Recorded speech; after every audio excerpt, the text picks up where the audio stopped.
Вот, смотрите, что говорит там святейший патриарх Московский Петр Руси.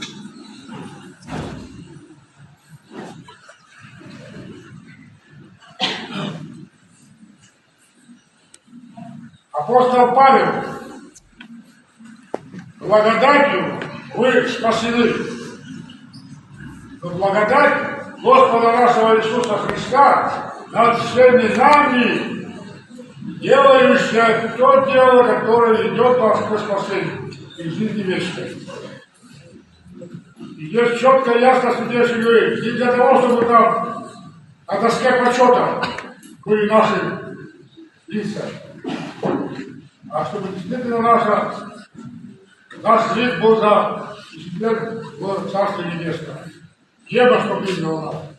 Вот это добрые дела не для каких-то вот показных таких систем, а именно для Бога.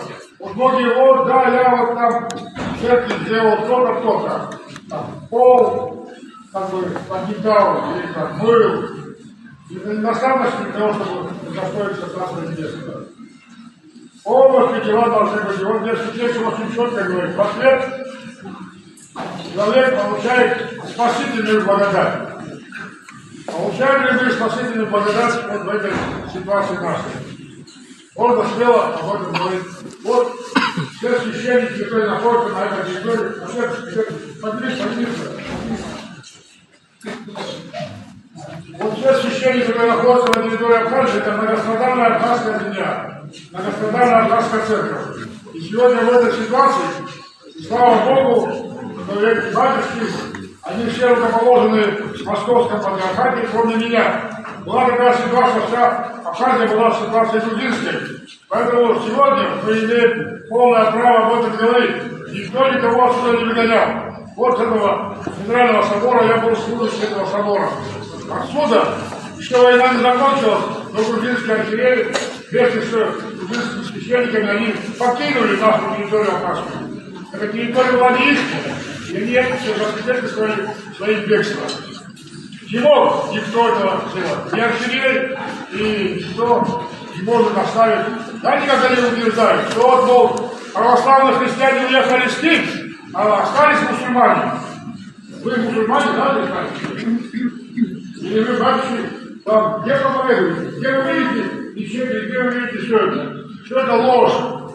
Ложь нужно опровергать добрыми делами. Не тем злым, ложным делам, которые были в адрес нас. И это происходит 30 с лишним лет, 32 года, 33 год. Но это не означает, что мы не получаем благодать. Когда такое случилось, я когда пришел сюда, в этот собор, здесь не было антимиста, служить невозможно было. Я возвращаюсь в Рижский ко всю Петру. Ну, отец Петр, мой духовник, мой, тот, у которого я стал священником. Я говорю: батюшка, вот такая, что как нам быть? Он им говорит: а здесь не у кого спросить, они говорят, все покинули. Давай спросим соседнего патриарха Московского. Вот то, что я и сделал. Выехали в Москву, святейший патриарх нас встретил, объяснили эту ситуацию, и святейший с того момента стал нашим архиереем.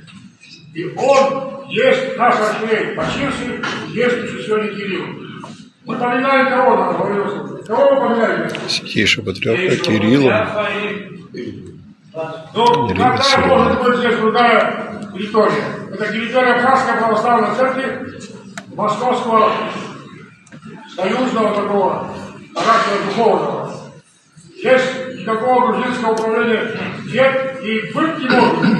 Если бы они остались бы здесь, и какие-то абхазцы пришли бы, какие-то другие пришли бы, начали бы гнать, это совершенно неправильно по отношению к православному священному правилу. Этого не было, слава Богу, поэтому сегодня мы имеем полное право говорить не убеждать. Почему я вас всех собрал здесь?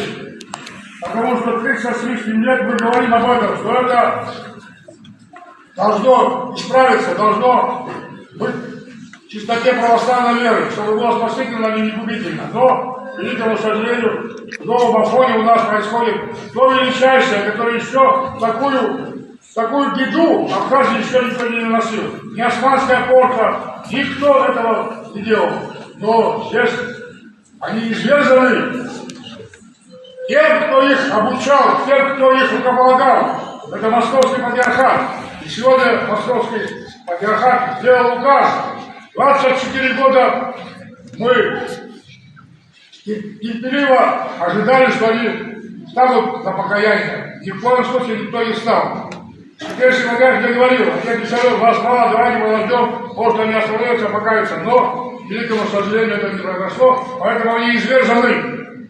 Извержены, потому что они нарушили, чтобы приходящие дни не получали вот то удивительное, которое, не дай Бог. И вот приходящие дни люди, многие знают, многие не знают, что это величайшая беда. Если мы говорим о вере православной, о той спасительной православному учению, значит, мы должны все к этому стремиться. Идите, чадо, послушайте меня. Значит, мы должны слушать церковь православную. А вот в церкви бывают настоятели, бывают благочинные, бывают архиереи, то, что необходимо. Но у нас так получилось, что на этой территории в данный момент нет архиереи, но это не означает, что вы должны делать то, что я хочу, то, что вы хотите. Есть правило, которому надо следовать всем нам. Отцы, дорогие мои, сегодня мы будем продолжать эту беседу нашу. Как нам дальше действовать? Власть наша недостаточно может этого понять и не хотят, может быть, мы не знаем. Мы будем просить молитвенно, чтобы они вмешались и защитили чистоту православия. Православная вера, она в чистоте должна быть. А живем на всяком благочестии и чистоте. Других изменений и добавлений быть не может. Это губительно для каждого человека. Поэтому сегодня то, что нам пришлось составить приходы, приехать сюда в кафедральный собор, потому что это собор кафедральный, который был и остается для нас, всей нашей страны Абхазской, после их бедства, после всего разрушительного, что происходило. Поэтому мы отсюда и начнем восстанавливать вот ту полноту Абхазской православной церкви. С кем будем мы в союзе?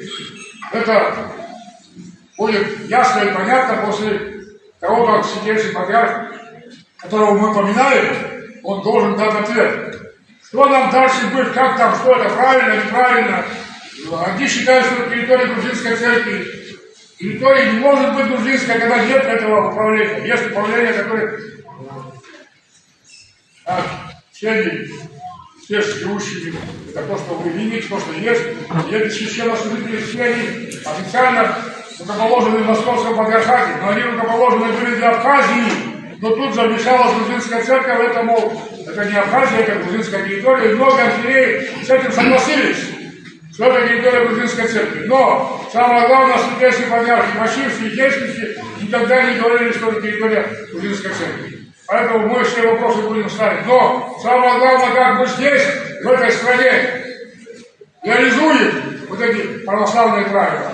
Конечно, и власть, и мы вместе симфонии должны думать о спасительном православном учении. А что, разве нашему президенту или нашему премьер-министру Царство Небесное нужно по истечению там 100 и более лет? Всему народу нашему нужно. А для этого, чтобы иметь это все, необходимо соблюдать эти правила.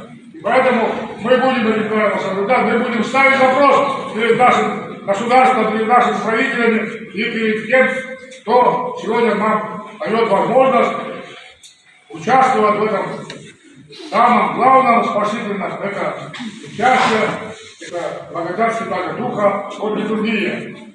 Совместная молитва наша дает нам возможность. Мы сейчас после этой нашей беседы мы соберемся священники и будем думать, какое обращение мы должны сделать нашему правительству, нашему государству, какое обращение мы должны сделать Московский патриархат. Как нам быть? Вот я хочу у вас спросить, это территория грузинской церкви или территория абхазской церкви? Абхазская. Абхазская.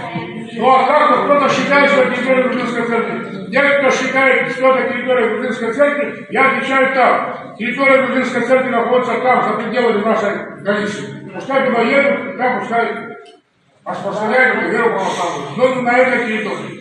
На этой территории наш архиерей, это московский патриарх Кирилл, он сам это утверждает. Я абхазский архиерей. А мы, естественно, все его помощники.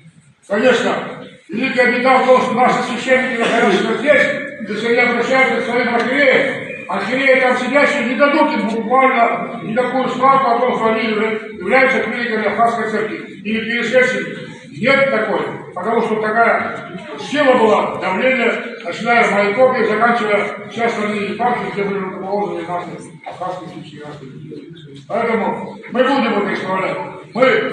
Я обращаюсь к вам, просим ваших молитв, чтобы мы все были вместе, чтобы на приходах была служба, чтобы все это было по вере православной, по тем правилам, которые нам необходимо всем. Неужели мы должны лишены быть этих правил?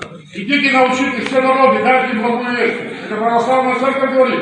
Мы не можем спасаться, жить по каким-то другим непонятным нам этим вещам. Не можем. Поэтому я вас всех поздравляю и просим ваших молитв, чтобы все приходы, чтобы это время, вот то, которое сегодня мы установили, чтобы оно не продлилось много, чтобы буквально на следующей неделе, в воскресенье, чтобы все приходы начали свою службу именно конкретно правильно, чтобы все были согласны, и наши попечители в Москве, и наши защитники в нашем государстве и правительстве, чтобы мы пришли к единому православному спасительному вероучению. Мир вам всем. Аминь. Спасибо.